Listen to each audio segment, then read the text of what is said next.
patrimonial important de la communauté de communes. Mais avant tout, je souhaiterais excuser Serge Prato, le président de la communauté, qui ne peut pas être ce matin avec nous, ainsi qu'Alain Delceau, vice-président délégué justement au patrimoine, à la culture et au sport.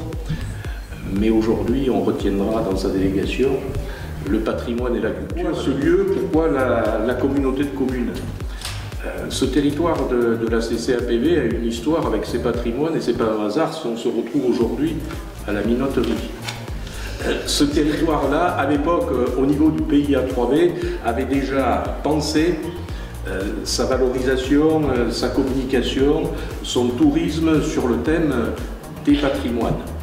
C'est de cette idée-là qu'est née aujourd'hui la régie de la communauté de communes Alpes-Provence-Verdon en régie secret de fabrique, qui porte les projets, l'animation, la gestion de la minoterie où nous sommes aujourd'hui, de la distillerie à Barème, mais aussi des draperies du Haut-Verdon et du moulin d'Entrevaux. Nous nous sommes rendus compte au travers de ce travail que le patrimoine c'était quelque chose d'important pour le développement de ce territoire. Donc la communauté de communes a la chance, au-delà de la régie de secret de fabrique, de travailler avec Amandine. Amandine qui est un agent de la commune de Castellane, mais qui pour une partie de son temps travaille pour la communauté de communes et sur les thématiques du patrimoine. Elle pourra préciser ce qu'elle fait dans ce domaine-là. C'est donc tout naturellement, s'agissant des, je crois, 36e journées nationales et européennes du patrimoine, que la communauté de communes a souhaité proposer à tous les acteurs qui sur notre territoire étaient engagés dans ces journées d'assurer une certaine coordination de la manifestation, d'assurer la communication autour de ce que les uns et les autres proposent. Donc c'est important, me semble-t-il, de souligner le travail de tous ceux qui, depuis des années, mettent en avant, valorisent le patrimoine de notre territoire, et c'est tout naturellement que la communauté de communes joue son rôle, je dirais, de coordination sur toutes les actions qui sont menées. Et après cette introduction, vous aurez des présentations de ce que proposent les uns et les autres, tous les acteurs qui sont là à côté de moi, pour le week-end prochain, puisque c'est samedi et dimanche, et vous vous rendrez compte qu'il y a énormément de choses qui sont proposées sur l'ensemble du territoire. Cette commune, comme tu l'as dit Jean, a souhaité mettre en avant les acteurs qui font la promotion et qui font des actions autour de la valorisation du patrimoine, sous toutes ses formes. Et donc avec la réalisation de ce programme commun, qui coordonne un peu les actions de tous et qui permet d'avoir une communication à l'échelle de tout le territoire. Donc ce programme commun est aussi une action qui s'inscrit dans le cadre du travail de la communauté de communes sur la candidature au label Pays d'Art et d'Histoire, qui est un travail sur un long terme, puisque l'objectif est d'avoir ce label en 2022 à peu près, mais c'est déjà une première action de coordination. Donc on va laisser la parole aux partenaires pour présenter chacun son programme. Pauline, Maison Nature et Patrimoine à Castellane. C'est ça. Donc nous on commence les animations vendredi, même demain après-midi, avec l'accueil de 3 classes de scolaires de Castellane, donc l'école primaire de Castellane, pour un atelier armoirie, donc pour découvrir l'exposition sur le Moyen-Âge.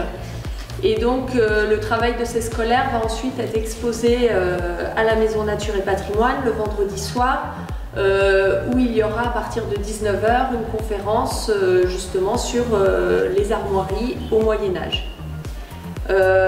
S'en suivra d'une présentation du catalogue de l'exposition sur les traces du Moyen-Âge qui va sortir là et qu'on inaugurera donc vendredi soir, et d'un petit buffet médiéval. Pour le reste du week-end, la Maison Nature et Patrimoine elle est ouverte gratuitement, avec l'accès aux expositions gratuits également. Et puis un petit atelier familial à 16 h le samedi, un atelier sur le thème des enluminures, toujours sur la thématique de l'exposition temporaire du Moyen-Âge.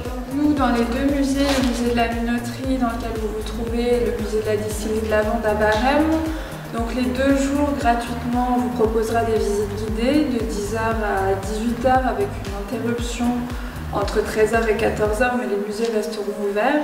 Donc des visites guidées toutes les heures. Et puis ici, à la Lunetterie spécifiquement, et ça sera un peu la seule occasion de découvrir l'exposition tram dans laquelle on se trouve, en visite guidée également, en décalé par rapport à la visite du moulin. Sur le week-end, vous retrouverez également une petite présentation de C'est mon patrimoine. C'est une opération du ministère de la Culture qui a été organisée donc, ici autour du travail et de la fabrication de la laine avec plusieurs artistes et artisans d'art, avec les centres de loisirs locaux. Et on fera une petite restitution dans la salle d'atelier juste en dessous au premier étage. Et puis également gratuitement, donc à 16h, une conférence par Marie Diemer qui fait partie de l'atelier Laine d'Europe, qui viendra parler des filières actuelles en PACA de transformation de la laine et des nouveaux aspects entre les circuits courts entre éleveurs et produits finis sur cette région. Et puis le dimanche à 15h30, au musée de la distillerie de la Lande à Barème, cette fois-ci, on accueillera Hugues Delbar, qui est apiculteur à Saint-André-les-Alpes et qui viendra faire une démonstration d'initiation à l'apiculture dans le jardin de la distillerie, sauf en cas d'intempérie où ça sera rapatrié à l'intérieur de la salle de la distillerie, donc ça aura bien lieu quand même.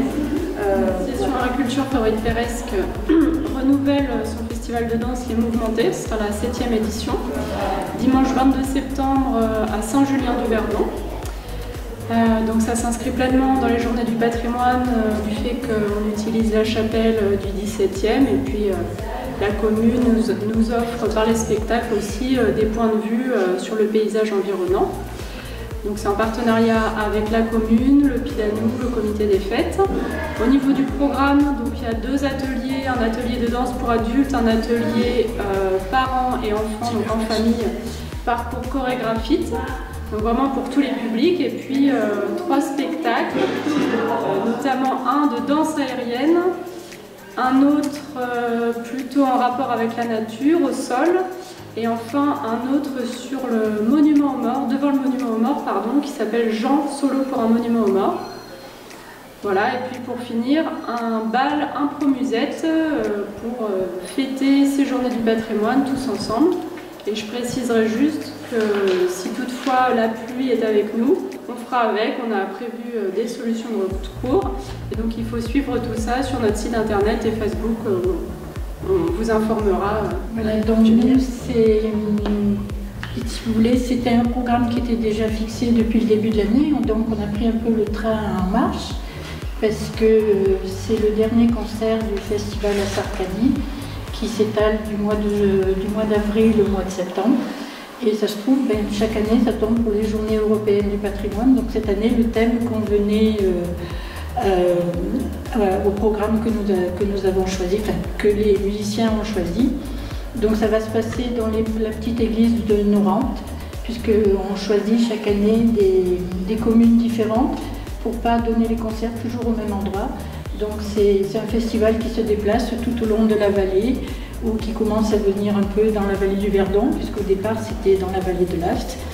Donc ça se passera le dimanche à 18h à l'église de Norante. Et les musiciens feront un peu de pédagogie, si vous voulez, sur ce qu'était la musique au XVIIIe siècle. Et il s'en suivra un concert, donc ce sont des sonates de Vivaldi qui s'inscrivent très bien dans le thème choisi cette année. Voilà. Alors 2 mots sur les partenaires qui sont présents dans ce programme mais qui n'ont pas pu être présents aujourd'hui. Donc la mairie de La Rochette propose samedi à 10h, samedi 21 septembre à 10h, une visite du village avec une randonnée jusqu'à la chapelle Saint-Saturnin. Ensuite, la maison musée de Colmar-les-Alpes propose des visites le samedi matin et le dimanche matin du Fort de France et du Fort de Savoie. Et le samedi après-midi, atelier avec le réseau des médiathèques à la maison musée. Et la maison des Gorges du Verdon, à la Palus du Verdon, propose le dimanche matin, le dimanche 22 septembre au matin, une visite guidée de l'écomusée. Benoît, la journée du patrimoine sera le samedi, toute la journée, dire qu'elle est portée par la commune d'une part, mais par une association aussi, les Amis de Saint-Benoît, et en partenariat avec le musée de paléontologie de Monaco. Explication pourquoi, parce que lorsque les grottes de Saint-Benoît, qui sont assez nombreuses, ont été explorées, tout ce qui a été dans les années 50, tout ce qui a été trouvé est parti en direction du musée de Monaco, parce que personne ne se préoccupait trop à ce moment-là de la valeur de ces choses-là, et donc le musée conserve tout ce qui avait été trouvé, que ce soit des ossements, que ce soit des poteries, des bijoux, des outils. Et ils ont accepté de nous faire une série de moulures qui seront présentées en exposition sur cette journée. Donc la journée commencera à 9 h du matin avec un atelier céramique néolithique pour les enfants. Donc ça sera cadré un petit peu là-dessus. Ensuite, on a aussi des spéléos qui viennent très souvent dans ces grottes et qui ont retrouvé une série de graffitis et qui retracent un peu la vie du village des années 1500, 1600, 1700, où on retrouve les signatures des vieilles familles du village. Et donc il y aura une exposition avec un stand sur les graffitis des grottes de la Lare à Saint-Benoît. Ensuite, il y aura dans la matinée, le village s'expose. On a souhaité cette année demander à tous les habitants qui avaient un talent, c'est-à-dire qui faisaient quelque chose, y compris sans une association tout seul, de venir exposer ce qu'ils faisaient dans les rues du village. Et donc ça sera exposé sur des escaliers, sous des porches, qui présentera des tableaux, qui présentera la confection de paniers en osier, des poteries, des photos, enfin un petit peu tout ce qui est fait par les habitants du village, et on aura une vingtaine d'exposants qui animeront le village sur cette journée-là. Ensuite, il y aura une visite guidée du village par Mathieu Sieille, qui est celui qui a écrit un livre sur le village, sur Saint-Benoît, des origines de Saint-Benoît à nos jours, pour montrer un petit peu le côté architectural, ce qui se faisait dans ce village très longtemps en arrière. Ensuite, il y aura l'inauguration officielle vers 11 h 30 de cette exposition avec la directrice du musée de Monaco et aussi le directeur académique des Alpes d'Haute-Provence qui, l'objectif étant que cette exposition reste 2 mois dans une salle polyvalente et que les élèves tant du primaire que du collège Lanotte puissent, s'ils le souhaitent, faire un travail dessus. Et donc, d'où la présence du directeur académique qui sera avec nous la journée. Ensuite, il y aura l'apéritif, ça va toujours avec. Et on allume à cette occasion, et il a été commencé à allumer ce matin, le four communal. Et donc les boulangers viennent faire le pain tel qu'il se faisait à cette époque-là. Jean Mazzoli sourit parce qu'un des boulangers est adjoint au maire Lanotte. Mais bon, voilà, les boulangers de Lanotte. Mais voilà, et donc ils viennent nous faire du pain qu'on partage ensuite avec tous les visiteurs autour de l'apéritif et voilà, un petit peu avec nos spécialités locales. Ensuite, l'après-midi, il y aura 2 conférences. Une sur les chasséens des grottes de la Lare, qui sera animée par Mathieu Sieille, donc. Et la deuxième, qui sera animée par le directeur des archives départementales, Jean-Christophe Labadie, qui c'est plus près de nous. C'est la vie du territoire dans la Deuxième Guerre mondiale. Donc voilà un petit peu comment va se dérouler cette journée. L'habitude, au travers de la DPC, d'organiser maintenant depuis plusieurs années en période estivale une exposition dans ce que nous appelons pompeusement le musée Regain, mais on est au cœur du centre ancien d'Anotte, dans les caves d'un hôtel particulier du XVIe, XVIIe siècle. L'association y organise régulièrement des expositions sur, on va dire, la vie autrefois.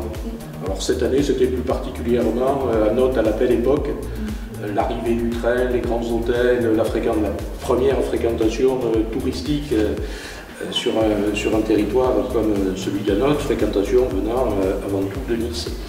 Donc c'est cette association qui est un peu à l'œuvre sur toutes les thématiques patrimoniales à Anotte depuis quelques années, une conférence qui a pour titre donc les chroniques insolites de nos vallées entre 1789 et 1936.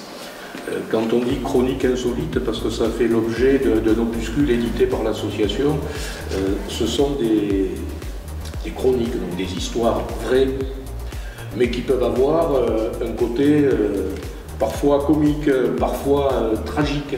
Il y a aussi Pérou, l'Entrevaux, d'autres communes qui font des animations. Donc c'est vrai que sur tout le territoire de la communauté de communes, ce week-end-là, il va y avoir plein de choses à faire.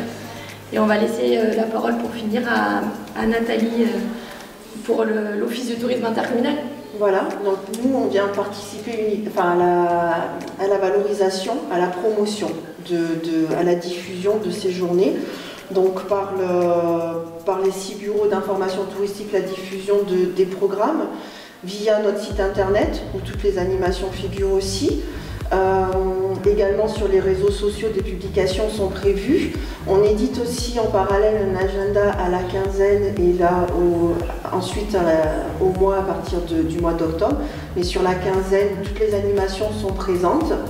Voilà, donc nous on vient appuyer surtout la diffusion, la promotion de ces animations. Les bureaux sont ouverts aussi là le week-end pour présenter tout ce programme-là. Voilà.